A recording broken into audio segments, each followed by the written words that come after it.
राधे राधे दोस्तों। आज हम आपको सुनाएंगे एक बुढ़िया की बड़ी दुख भरी कथा। अगर आप हमारे चैनल पर नए हैं तो प्लीज हमारे चैनल अपनी संस्कृति को लाइक करें, सब्सक्राइब करें और शेयर करें। दोस्तों, एक गांव में एक बुढ़िया रहती थी। उसके एक बेटा और एक बहू थे। बुढ़िया माई अपने बेटा बहू से बहुत प्यार करती थी। बेटा भी अपनी माँ की बहुत सेवा करता था, उसे खाना खिलाता नहलाता, क्योंकि बुढ़िया माई की उम्र तकरीबन 70-75 साल थी। क्योंकि अब उसके शरीर में इतनी ताकत नहीं थी कि वह स्वयं कुछ अपना कर सके। अब एक दिन उसका बेटा कहने लगा, माँ यहाँ पर कोई काम धंधा नहीं है, इसलिए मैं परदेश जाकर कमाने के लिए जा रहा हूँ। उसकी माँ ने कहा कि ठीक है बेटा, तुम परदेश जाओ, अपनी गृहस्थी भी चलानी है। तब वह अपनी बहू को समझाने लगा कि मेरे जाने के बाद मेरी माता का पूरा ध्यान रखना, उसे किसी प्रकार की कोई दुख ना हो। उसकी पत्नी बोली, ठीक है, मैं माँ का पूरा ध्यान रखूंगी, माँ जी का। लेकिन बहू जो थी वह बड़ी दुष्ट प्रवृत्ति की थी। वह हमेशा बुढ़िया से छुटकारा पाने के लिए सोचती रहती थी। बेटे के आगे तो वह कुछ नहीं कर पाती थी, लेकिन बेटा के जाते ही तो वह अपनी मन मर्जी करने लगी। वह ना तो बुढ़िया का सही से ख्याल रखती थी और ना ही उसे सही से खाना पीने के लिए देती थी। कभी दिन में खाना दे दिया तो रात को नहीं दिया, रात में दे दिया तो दिन में नहीं दिया। ऐसे ही बेचारी बुढ़िया बहुत रोती रहती थी। वह मजबूर थी कि क्या करे। अब कुछ दिन के बाद उसका बेटा परदेश से लौटा तो वह अपनी माँ के पास गया और पूछने लगा, माँ तुम कैसी हो, तुम्हारी सेवा तो ठीक से हुई है। लेकिन बुढ़िया क्या कहती। वह सोचने लगी, अगर बेटा को सच बता दिया तो बेटा जो बहू से लड़ाई करेगा और घर में कलह होगी।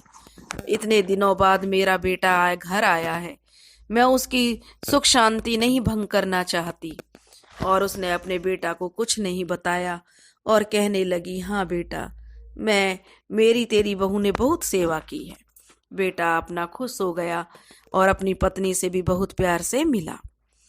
अब शाम को जब बेटा आया रात को तो पत्नी से बोला कि माँ को खाना खिला दिया। तो पत्नी ने कहा कि हाँ खिला दिया।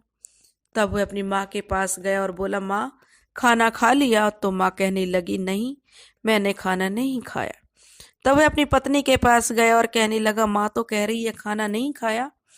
तब वह बोला, माँ की तो उम्र हो गई है, भूल गई होंगी, मैंने उनको खाना खिला दिया, आप निश्चिंत रहिए। और सारा काम समेट कर पति पत्नी सोने के लिए चले गई। बुढ़िया बेचारी बहुत देर तक इंतजार करती रही कि शायद बेटा खाना लेकर आएगा। अब वह भूखी भी थी, पूरा दिन उसका निकल गया था। भूख के कारण उसे नींद भी नहीं आ रही थी, उसकी आत्मा कुलबुला रही थी। तब वह देखी कि बहू बेटा सोने चले गए तो वह रोती रोती कहने लगी, बेटा बहू सो गए, आस मेरी टूट गई, निंदिया रानी आ जाओ, मेरे पास सो जाओ, हे माता रानी, हे प्रभु, ऐसी जिंदगी से तो मुझे उठा ले, अपने पास बुला ले। इस तरीके से वह बोल रही थी। तो उसके पति को कुछ, जो उसका बेटा था अपनी पत्नी के पास था, उसे कुछ आवाज सुनाई दी। तब वह कहने लगा, माँ कुछ बोल रही है। तब उसकी पत्नी बात बदलते हुए कहने लगी, कुछ नहीं, तुम्हारी माँ कुछ नहीं कह रही है। वह बोला कि नहीं कुछ कह रही है। तो बोले कि चलो तुम सुन लो क्या कह रही है। जब उसकी माँ ये कहती कि मेरे पास सो जाओ, अपने पास बुला लो, तब तो पत्नी चुप रहती। और जब वह बीच के शब्द बोलती तो उसकी पत्नी बीच में अटकाव करती, कुछ बातें करने लगती। तो बेटे को बस यही सुनता कि आ जाओ, मेरे पास सो जाओ, मुझे अपने पास बुला लो, यही बेटे को सुनाई देता। तब उसकी पत्नी कहने लगी, वह अपने पत्नी से कहने लगा कि ऐसी क्या बात है जो माँ इस टाइम ऐसे बोल रही है। तब वह कहने लगी उसकी पत्नी अपने पति से कि अगर आप कह ही रहे हो तो चलो बता देती हूँ, नहीं तो मुझे तो बताते हुए भी बड़ी लज्जा आती है। तुम्हारी माँ इस उम्र में दूसरा विवाह करना चाहती है। वह मुझसे बार बार कहती है कि मुझे भी सहारे की जरूरत है, मुझे अकेला नहीं सोना है, मेरी भी शादी कर दो। मुझे तो कहते हुए बताते हुए तुम्हें बड़ी लज्जा आ रही है। तब उसका बेटा कहने लगा, यह क्या बकवास कर रही हो, मेरी माँ भला ऐसा क्यों बोलेगी? वह कहने लगी, नहीं यही सच है। तब उसे अपनी पत्नी की बातों पर विश्वास हो गया और उसने जो है, क्योंकि बेटा भी थोड़ा मूर्ख टाइप का था, उसने अपनी माँ से कुछ नहीं पूछा और अपनी पत्नी से बोला कि सुबह ही मैं माँ का रिश्ता तय करके आता हूँ। वह कहने लगी कि हाँ, इनका रिश्ता कर दो, इनकी शादी कर दो और इन्हें इस घर से विदा करो। अब बेटा एक गांव में जाकर माँ का रिश्ता तय कराया। उसने अपनी माँ से कुछ नहीं बोला और आकर कहने लगा, माँ मैं जो है काम तुम्हारा कर आया हूँ, अब तुम्हें अकेले रहने की जरूरत नहीं है। उसकी माँ ने सोचा शायद मेरा बेटा मेरे पास रहेगा इसलिए बोल रहा है। तो वह कहने लगी कि ठीक है बेटा, मुझे और क्या चाहिए, मुझे तो बुढ़ापे में सहारा चाहिए। अब वह तो अपने बेटे के लिए बोल रही थी, लेकिन बेटा सोच रहा था माँ तो सचमुच शादी करना चाहती है। वह बोला तो कुछ नहीं। अब उसने रिश्ता तय कर दिया। तय तय समय पर बारात आ गई। बारात आई तो वह बुढ़िया की जो बात थी चारों ओर फैल गई कि बुढ़िया की शादी हो रही है, बुढ़िया की शादी हो रही है। सब लोग अड़ोसी पड़ोसी सब उसके मुंह पर थूकने लगे, कहने लगे कि नालायक इस उम्र में अपनी माँ की शादी करा रहा है। तो वह कहने लगा कि इसमें मेरी क्या गलती है, मेरी माँ खुद चाह रही है कि उसका विवाह हो। और जो गांव की बड़ी बूढ़ी औरतें थीं वे सब उस बुढ़िया के पास गईं कि चलो हम इसकी माँ से ही पूछते हैं। अब बुढ़िया माई को तो बेचारी को कुछ पता ही नहीं था कि क्या हो रहा है। तब वह उस बुढ़िया से पूछती है कि जो तुम्हारा बेटा कर रहा है वो सही है क्या? किसी की दादी, किसी की चाची, किसी की ताई जो भी लगती थी सब उससे पूछने लगे बुढ़िया से कि ताई, दादी, चाची जो भी है कि तुम्हारा बेटा जो तुम्हारे लिए कर रहा है वो सही है। अब बुढ़िया माई सोचती कि मेरा बेटा कोई अच्छा ही काम कर रहा है, अगर मैं मना करूंगी तो मेरे बेटे की तो बड़ी बुराई हो जाएगी, बदनामी हो जाएगी। वह कहने लगी हाँ मेरा बेटा सही कर रहा है। अब गांव के लोग सब हाथ मलने लगे, बताओ इस उम्र में बुढ़िया शादी कर रही है। अब सब कहने लगे बड़ी कुलक्षणी बुढ़िया है, हम तो बड़ी अच्छी बड़ी पूजा पाठ वाली समझते थे, बड़ी नेक दिल की थी, लेकिन यह तो बड़ी खराब औरत निकली जो इस उम्र में भी इससे शादी की पड़ी हुई है, खुद से तो संभला नहीं जाता है और यह शादी करेगी। अब बुढ़िया बेचारी को तो कुछ पता ही नहीं था, लोग तरह तरह की बातें बनाने लगे। अब शादी की जब बारात घर पे आ गई तो बुढ़िया माई अपनी बहू से बोली कि बहू यह किसकी बारात घर पे आई है? तो बुढ़िया की जो बहू थी कहने लगी अब चुप भी हो जाओ, क्यों ड्रामा कर रही हो, तुम्हारी बारात आई है और किसकी आई है? बुढ़िया माई एकदम से सन्न रह गई। वह कहने लगी मेरी बारात? भला मैं इस उम्र में शादी करने लायक हूँ जो मेरी बारात आएगी? तब वह कहने लगी कि ज्यादा मत बोलो, अगर तुमने कुछ ज्यादा चूंचा की तो तुम्हारा बेटा जो कह रहा है कि मैं अपनी मृत्यु के लिए तैयार रहना, तुम्हारा बेटा मर जाएगा, उसने मुझे धमकी दी है, वो तुम्हारा विवाह कराना चाहता है। अब बुढ़िया बेचारी डर गई। उसने सोचा कि अगर मैंने कुछ कहा तो मेरा बेटा मर गया तो बड़ी मुश्किल होगी, ये मेरे बेटे को क्या चढ़ी है। अब वह रोने लगी, भगवान से प्रार्थना करने लगी, हे माता रानी धरती फट जाए मैं इसमें समा जाऊं, ये मेरे साथ क्या अनर्थ हो रहा है। मैंने कभी किसी का बुरा नहीं किया, मैंने अपनी जिंदगी में कभी किसी का ये नहीं चाहा कि इसका साथ कोई गलत हो, लेकिन आज मेरे साथ यह क्यों गलत हो रहा है, मुझे ऐसे कौन से कर्म की सजा मिल रही है। लेकिन बेचारी बुढ़िया क्या करती, रो पीट कर बैठ बैठ गई। उसका बेटा आया और कहने लगा माँ जल्दी चलो, नहीं तो मुझे अब बहुत बर्दाश्त नहीं हो रहा है। अब जो बुढ़िया फिर डर गई, उसने सोचा कि शादी नहीं करूंगी तो ऐसा ना हो बेटा फांसी लगा ले मर जाए। वह जाकर चुपचाप मंडप में बैठ गई। अब बुढ़िया की शादी हो गई और बुढ़िया की विदाई होने लगी तो बहू बुढ़िया से कहती है अगर अपना भला और हमारा भला चाहती हो तो इस घर में कभी मत आना और यहाँ से चली जाओ, अब तुम्हारी शादी हो गई है। बेचारी बुढ़िया रोती हुई डोली में बैठ गई। जो कहार थे वो डोली उठाकर चल दिए। चलते चलते चलते चलते शाम हो गई, अंधेरा घिर आया। वे पड़ोस में ही एक गांव था, उस गांव में रुक गए। एक परिवार ने उन्हें पनाह दी कि रात रात आप यहाँ रुक जाइए, सुबह चले जाना। पहले लोग तो ऐसे ही रुकते थे, आसपास में सबके साथ यही होता था, कोई ऐसा साधन नहीं था सवारी का। तो वे लोग एक घर में रुक गए। जिस घर में वे रुके थे उस घर की जो मालकिन थी, मतलब महिला थी, मैन मुखिया, वो बड़ी आलसी थी। वह कोई भी काम घर में सही से नहीं करती थी, ना ही कोई पूजा पाठ करती थी। उसका सारा घर का सामान इधर उधर फैला हुआ था। कहीं सूप, कहीं झाड़ू, कहीं तराजू, कहीं बर्तन, ऐसे पूरे घर में फैले हुए थे, जो बाहर आंगन में चारों तरफ फैले हुए थे। तो बुढ़िया बेचारी एक कोने में बैठकर रोने लगी और अपने बेटे को याद कर करके सोचने लगी कि मेरे कौन से कर्म की सजा मुझे मिली है, जो एक बेटे माँ को अपने बेटे से अलग होना पड़ गया। मैंने तो जिंदगी के इस पड़ाव में कभी सोचा नहीं था कि मैं अपने बेटे से अलग हो जाऊंगी। अब वह तरह तरह से माता रानी से प्रार्थना करने लगी। तभी सूप और झाड़ू आपस में बातें कर रहे थे। बर्तन भी उनके साथ बोल रहा था, कह रहे थे कि जो यह घर की मालकिन है, इसके पास लक्ष्मी कहाँ से ठहरे, यह कभी हमारी कदर नहीं करती है। देखो, बर्तन कहने लगे, देखो मैं चारों तरफ बिखरा पड़ा हूँ। झाड़ू कहने लगी कि ठंड में हमें बाहर फेंक देती है, हम बाहर पड़े रहते हैं। सूप भी कहने लगा कि इस ठंड का टाइम में हम बाहर पड़े रहते हैं, कोई ऐसा नहीं है जो हमें उठाकर अंदर रख दे। अगर हमें कोई उठाकर अंदर रख देगा तो हम उसे बहुत खूबसूरत बना देंगे। बुढ़िया माई यह सब सुन रही थी।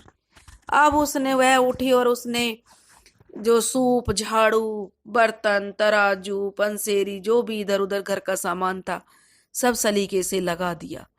तो बुढ़िया जो अचानक ही 70 साल से 16 साल की सुंदर कन्या बन गई। यह देखकर बुढ़िया बड़ी अचंभित हुई कि ये क्या चमत्कार हो गया। बर्तन भी कहने लगे कि मैं भी इसके साथ जाऊंगा। अब जो घर की लक्ष्मी थी वह बुढ़िया के साथ चल दी। अगले दिन सुबह हुई तो कहार विदा करने के लिए बोले, तो बुढ़िया जब डोली में बैठी तो कहार देखकर हैरान रह गई कि वो जिसे लेकर आए थे वह तो 70 साल की बुढ़िया थी और यह तो 16 साल की लड़की है। बुढ़िया माई से वो कुछ नहीं बोले और चुपचाप डोली उठाकर चल दिए। जब बुढ़िया माई अपने ससुराल पहुंची तो जो घर परिवार की औरतें थी वे भी देखकर सन्न रह गईं। और इतनी खूबसूरत लड़की 16 साल की, कमाल हो गया, वो तो बुढ़िया बताकर गया था।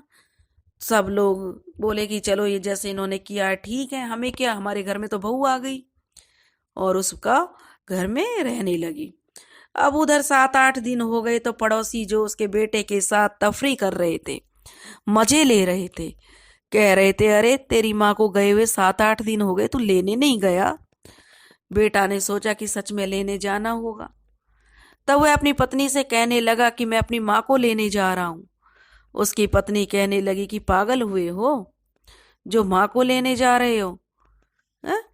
अब उसने हमारी समाज में सबके सामने नाक कटा दी, अभी भी उसे लेने जा रहे हो। बेटा कहने लगा कि नहीं, लेने तो जाना पड़ेगा। अब बेटा जो माँ को लेने चला गया। जब वह उसकी ससुराल पहुंचा तो 16 साल की जो बुढ़िया 16 साल की बन गई थी, उसने देखा उसका बेटा आया है। तो वह भागकर जल्दी से चारपाई बिछाई, उस पर चादर बिछाई और बेटे को बड़े आदर के साथ बैठाया। दौड़कर पानी लाई, अच्छा अच्छा खाना बनाया, उसे खाना खिलाया और उससे सब हालचाल पूछा। तब वह बेटा कहने लगा कि मेरी माँ इस घर में है, मैं उसे लेने आया हूं। तब वह कहने लगी, बेटा मैं ही तेरी माँ हूं। तब वह लड़का हैरान रह गया और उस कहने लगा, क्यों मेरे साथ मजाक करती हो, मेरी माँ तो 70 साल की बूढ़ी औरत है, तुम तो 16 साल की कन्या हो। तो कहने लगा कि नहीं, मैं ही तेरी माँ हूं। जब तूने मुझे विदा किया था तो उस समय हम एक घर में रुके थे और उस घर में झाड़ू, सूप, बर्तन आपस में बातें कर रहे थे कि जो भी हमें उठा कर रखेगा हम उसे सुंदर कर देंगे। मैंने वे सब चीजें सलीके से उठाकर रख दी। उन्होंने ही, उनके वरदान से ही मैं जो है 16 साल की बन गई। पूरी बात बताती है तो वह कहता है कि माँ तूने यह सब क्यों किया, क्यों तूने समाज में मुझे बोलने के लायक नहीं रखा, क्यों तूने दूसरी शादी की। अब उसकी माँ रोने लगी और कहने लगी, बेटा मैंने दूसरी शादी के लिए तुझसे कब कहा, क्या मैं इस उम्र में शादी करना चाहती, मैं अपने जिगर के टुकड़े से क्या अलग होना चाहती। तो वह कहने लगी, तो माँ तू रात में किसे बुलाती थी, तू ही तो कहती थी कि मेरे से पास आके सो जाओ, मुझसे नहीं रहा जा रहा। तो वह कहने लगी, बेटा तूने मेरे से एक बार भी पूछा कि माँ बात क्या है। बेटा कहने लगा, नहीं, जब तुम कह रही थी तो मेरी पत्नी ने मुझे सारी बातें बता दी थी। तब वह कहने लगी, बेटा, जब तू परदेश चला गया था तो तेरी पत्नी मेरे साथ बहुत अत्याचार करती थी, लेकिन जब तू आया तो मैंने तुझे इसलिए नहीं बताया कि कहीं तू अपनी बीवी से लड़ाई करेगा और सोचेगा मेरी माँ तो घर में कलेश ही रखती है। इतने दिनों के बाद मैं आया हूँ, इसलिए यह सोचकर मैंने तुझे कुछ नहीं बताया। तेरे जाने के बाद तेरी पत्नी मुझे खाना कभी दे दिया, कभी नहीं दिया, कभी रात को खाना खिला दिया तो कभी दिन में खिला दिया। जिस दिन दिन में खिला दिया उस दिन रात को नहीं देती थी, जिस दिन रात को खिला दिया उस दिन में खाना नहीं देती थी। अब मैं बूढ़ी औरत, लाचार औरत, भला मैं क्या करती? तो मैं रात को जब तू आया मेरे से पूछने लगा कि तूने खाना खा लिया माँ, उस दिन भी मैंने खाना नहीं खाया था। तेरी बीवी ने मुझे खाना नहीं दिया था। जब तेरी बीवी ने कहा कि खाना खिला दे तो तूने मुझसे पूछा नहीं कि माँ तू मना क्यों कर रही है? तुम दोनों तो पति पत्नी सोने चले गए, लेकिन मुझे भूख के मारे नींद नहीं आ रही थी। तब मैं अपने ईश्वर से, अपने भगवान से प्रार्थना कर रही थी कि बहू बेटा तो सो गए, आस मेरी टूट गई, निंदिया रानी आ जाओ, मेरे पास सो जाओ। हे प्रभु, इस मिट्टी को समगा लो, इस मिट्टी से मुझे छुटकारा दे दो, अपने पास बुला लो। बस मैं यही आस प्रभु से कर रही थी, जिसे पता नहीं तूने मेरी बातों का क्या अर्थ निकाला। तब वह बड़ा शर्मिंदा हुआ और अपनी माँ के पैरों में गिर गया और कहने लगा, माँ चल तू मेरे साथ चल अभी। और अपनी माँ को लेकर वहां से चल दिया और कहने लगा कि आज के बाद मेरी माँ यहाँ नहीं आएगी। अब रास्ते में जाकर वह कहने लगा, माँ इस 16 साल की उम्र में तो मैं तुम्हें नहीं स्वीकार करता हूँ, मुझे तो अपनी पहले जैसी माँ चाहिए। अब बुढ़िया माई माता रानी से बहुत प्रार्थना करती है कि हे माता रानी, मुझे मेरे पहले ही रूप में दे दो। अब ईश्वर की कृपा से बुढ़िया पहले रूप में आ जाती है। अब बुढ़िया को ले जाकर बेटा अपने घर ले जाता है तो बहू देखते ही बहुत गुस्से में लाल पीली हो जाती है और कहती है, इस कुलक्षणी को ले आए, इसने तो समाज में हमारी नाक कटवा दी थी, फिर इसको लेकर आ गए। अब उसका पति उसको 2 चपाटे रखता है बड़े जोर से कि नालायक औरत, तूने मेरी माँ के साथ इतना अत्याचार किया और अब बोलती है कि इसने नाक कटवा रखी है। नाक तो तूने कटवाई है। अब वह बेटा जो अपनी माँ की सेवा खुद करने लगा। जब पति का ऐसा रूप देखा तो पत्नी भी जो है समझ गई और माफी मांगने लगी और उसने अपनी सास से और अपने पति से माफी मांगी और अब तीनों माँ बेटा पति पत्नी खुशी से रहने लगे। हे माता रानी, जैसे उस बुढ़िया पे बीती ऐसी किसी पे मत बीतना। सबके बेटों की रक्षा करना, सबके सहायता करना। बोलो शिव शंकर भोलेनाथ की जय। बोलो राधे राधे।